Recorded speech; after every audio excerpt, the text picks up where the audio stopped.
Hello बच्चों, चलिए प्रश्न को समझते हैं। यदि किसी दिए गए बिंदु पर विद्युत क्षेत्र की तीव्रता शून्य हो तो क्या उस बिंदु पर विद्युत विभव भी अवश्य शून्य होगा? तो सबसे पहले हम यहाँ पर देखेंगे मुख्य अवधारणा। मुख्य अवधारणा में हम पहले तो बात करेंगे विद्युत क्षेत्र की तीव्रता की। अगर मैं विद्युत क्षेत्र की तीव्रता के बारे में बताऊं तो विद्युत क्षेत्र की तीव्रता विद्युत बल रेखाओं पर निर्भर करती है। जितनी यहाँ पर विद्युत बल रेखाएं होगी उतना ही यहाँ पर विद्युत क्षेत्र की तीव्रता होगी। जैसे किसी धनावेशित आवेश के बाहर की तरफ ये निकलने वाली विद्युत बल रेखाएं हैं, तो इनकी वजह से जो ये क्षेत्र बन रहा है, इस क्षेत्र को हम कहेंगे विद्युत क्षेत्र।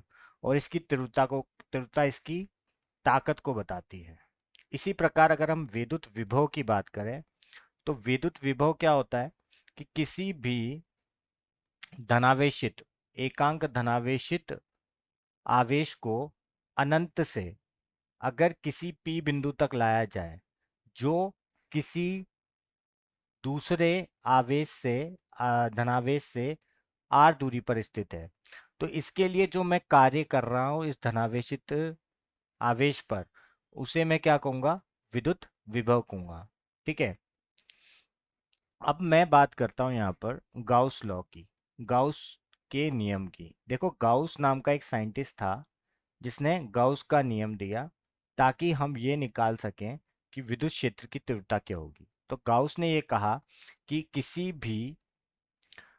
भी विद्युत क्षेत्र में उपस्थित काल्पनिक और स्वच्छता ग्रहित बंद पृष्ठ के अभिलंबवत बाहर की ओर निकलने वाला विद्युत फ्लक्स, जो बाहर की ओर निकलता है विद्युत फ्लक्स, उसका मान उसका जो मान होता है उस बंद पृष्ठ द्वारा परिबद्ध, उसका मान जो होता है उस बंद पृष्ठ द्वारा परिबद्ध परिबद्ध कुल आवेश का कितना गुना होता है?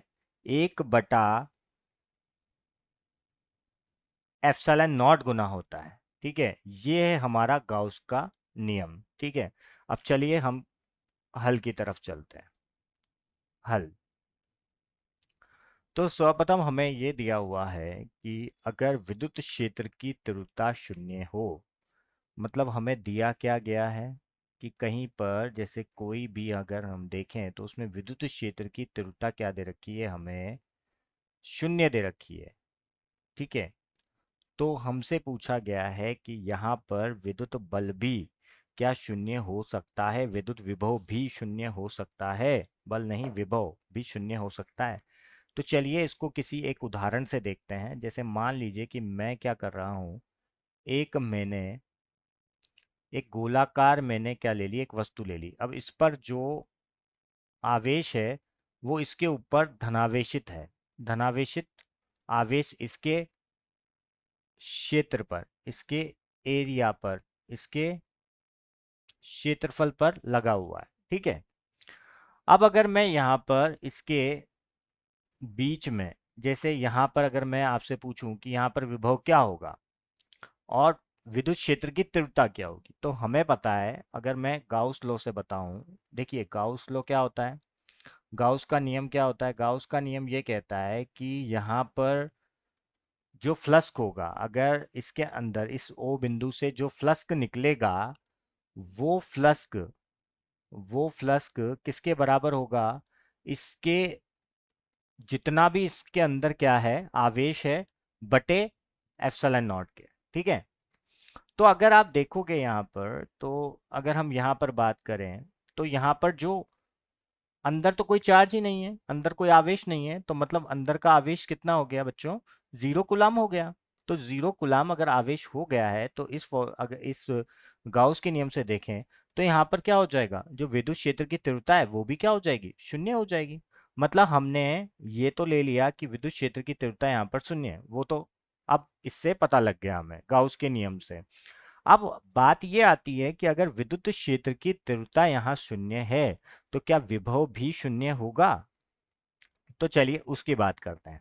देखिए विभव की अगर हम बात करें कि इसके अंदर विभव क्या होगा, तो हमें पता है किसी बिंदु आवेश की वजह से, बिंदु आवेश से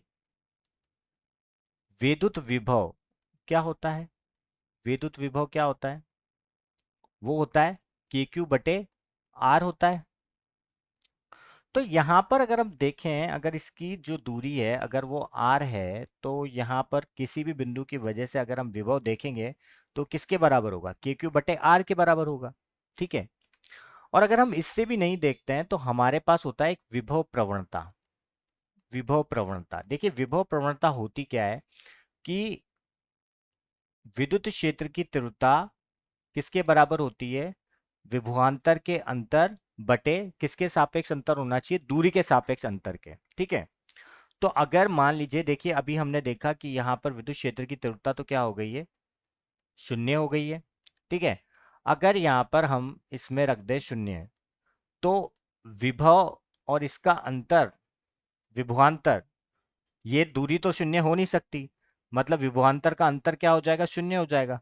और जब अंतर शून्य हो जाता है, मतलब यहां पर जो विद्युत विभव है, विद्युत विभव, वो शून्य नहीं, वो क्या हो जाएगा, यहाँ पर नियतांक हो जाएगा, मतलब कांस्टेंट हो जाएगा। वो क्या हो जाएगा, नियत हो जाएगा, नियत। तो अगर नियत है मतलब जीरो नहीं हो रहा है, ये सिर्फ क्या हो रहा है, नियत हो रहा है। मतलब इसका, इससे क्या हमें समझ में आता है कि नहीं, अगर विद्युत क्षेत्र की तीव्रता शून्य है तो विभव जरूरी नहीं कि शून्य हो। वो विभव क्या रहेगा, नियतांक रहेगा, मतलब नियत रहेगा, शून्य नहीं होगा वो। फिर अगर विद्युत क्षेत्र की तीव्रता शून्य हो गई तो विद्युत क्षेत्र, विद्युत विभव वहां पर शून्य नहीं होगा, वो क्या हो जाएगा, नियत हो जाएगा। यही हमारे प्रश्न का उपयुक्त उत्तर होगा। तो मैं आशा करता हूँ कि आप लोगों को समझ में आया होगा। धन्यवाद।